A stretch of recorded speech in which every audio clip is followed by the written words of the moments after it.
कसं जन्माला यायचं, काय यायचं, मरायचं कसं, आता मरून दाखवतो.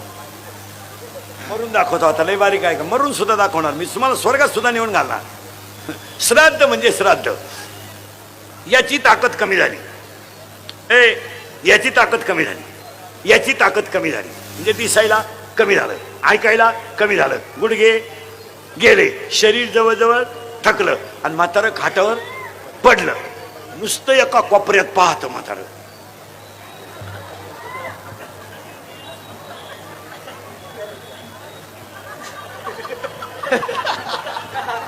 खात नाही, पेत नाही,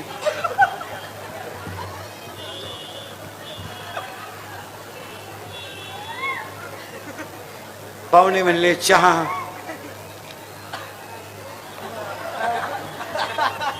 दूध, थोडी दारू. ऐका, आता तो म्हातारा खाटावर निचेष्ट पडलाय. एक माणूस भेटायला गेलेला काय म्हणतो, तो आता तंद्रीत आहे. शब्द तंद्रीत आहे, आणि तंद्रीत हा शब्द खरा आहे. ज्या वेळेस माणूस एकाग्र होतो त्यावेळेस यम त्याला मागचा हिशोब विचारायला सुरुवात करतो. तो एकादशी केलता का नाही, सोमवार केलता का नाही, तू तर नालायक वागला. पण त्यानं सांगितलं मी 2 तास एकदा इंदुरीकरच्या कीर्तनाला गेलतो. मग यम म्हणला थांब, ते 2 तास मला तुला शिक्षेतून वजा करावा लागतील. तुम्हाला माहिती म्हणून सांगतो, दिंडीत गेलेला काळ, वारीत गेलेला काळ आणि भजनात गेलेला काळ यमाच्या बापाला सुद्धा वजा करावा लागतो. तुम्ही जर 22 दिवस माऊली सोहळ्यात पायी चालले आणि जर कदाचित तुमचा मृत्यू झाला तर यमाला ते 22 दिवस तुमच्या शिक्षेतून वजा करावं लागतात. यानं नामचिंतन केलंय, हा संतांच्या संगतीत होता, अरे यानं नाही भजन केलं पण याच्या कानावर का होईना भजन. पाया पडून सांगतो, परमार्थामध्ये घातलेला वेळ कधीही बोगत जात नाही. एखाद्या ठिकाणी हरिपाठ चालू आहे, आपल्याला ऐकू वाटला, आपल्याला उभे राहिलो 15-20 मिनिटं, येत नाही आपल्याला हरिपाठ, पण आपल्या कानाला गोड लागला, ऐकत राहा, ते 20 मिनिटं वजा होती. आणि मग त्याला यम न्यायला यायच्या अगोदर ते पडेल राहतं, आणि पडेल राहिलं का भेटणाऱ्यांची गर्दी सुरू होती. मग ह्या लई तज्ञ त्याच्यातल्या, या सगळ्यातल्याच तज्ञ आहेत. मग एक बाई त्याच्या पायाला हात लावती, पाय गार पडले. दुसरी शेंडा पाहती, वाकडा झाला, आता जवळजवळ मिटलं. तिसरी लगेच कानाची पाळी पाहते, कानाची पाळी वागते माणसाची, तेव्हा 3 दिवसाला माणूस मरतो, आणि शेंडा कल्ल्यावर 7 दिवसाला मरतो, असा नियम आहे. रोज उठून आपलं नाक पाजा आहे का, या आठवड्यात आहे आपलं. हो, नाकाचा शेंडा कल्ला की 7 दिवस मोजावेत, कानाची पाळी कळली का 3 दिवस मोजावेत, आणि पडलेलं शरीर कुळी झालं, आणि मग त्या म्हाताऱ्याला जे आवडतं त्याची वासना तयार होते. मग काही काही म्हातारी माळ ठेवतात आयुष्यभर, आणि मरायच्या टायमाला घरच्यांना असं करत्या. घरच्यांना वाटलं सफरचंद 3 किलो आणून दिली, अंड. मग एक जण म्हणतो नका देऊ, तो माळकरी आहे. दुसरं म्हणतो गण टिकावली देऊन टाका.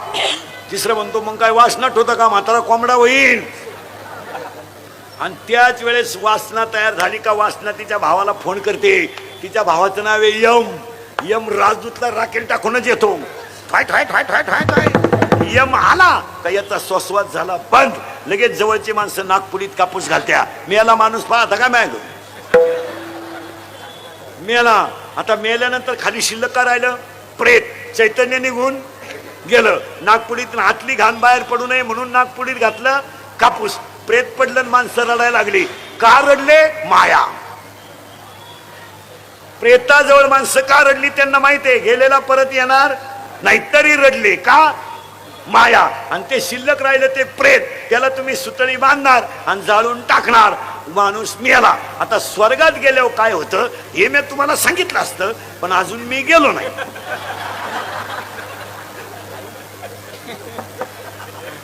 जेव्हा मी वर जाऊन तुम्हाला मिस कॉल करीन तेव्हा तुम्ही आम्हाला खालून रिंगा द्यायच्या, येऊ का काय.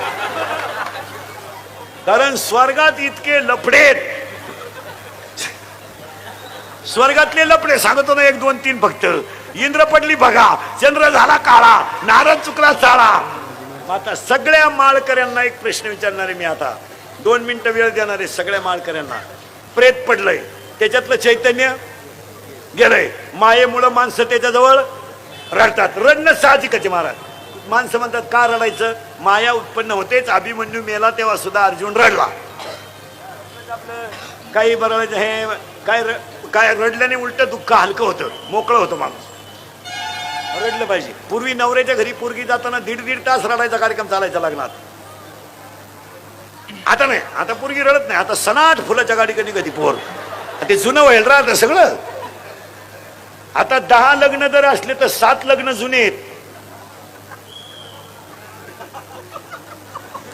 आशीर्वाद द्यायचं सुद्धा भ्या वाटत आहे.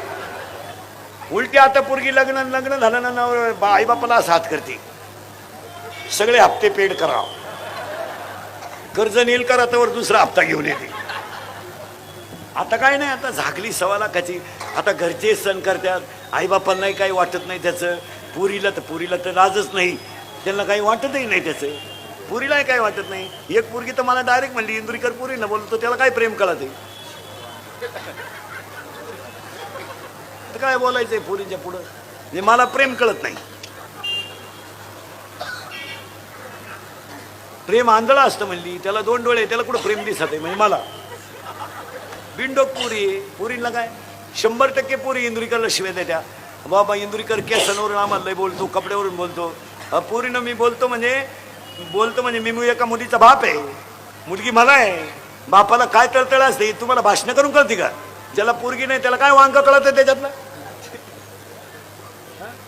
पुरीनं तुम्ही जा ना पळून, आपलं मत नाही. आज जा कीर्तन संपल्यावर, कारण मला गॅरंटी आहे तुम्ही माझं ऐकू शकत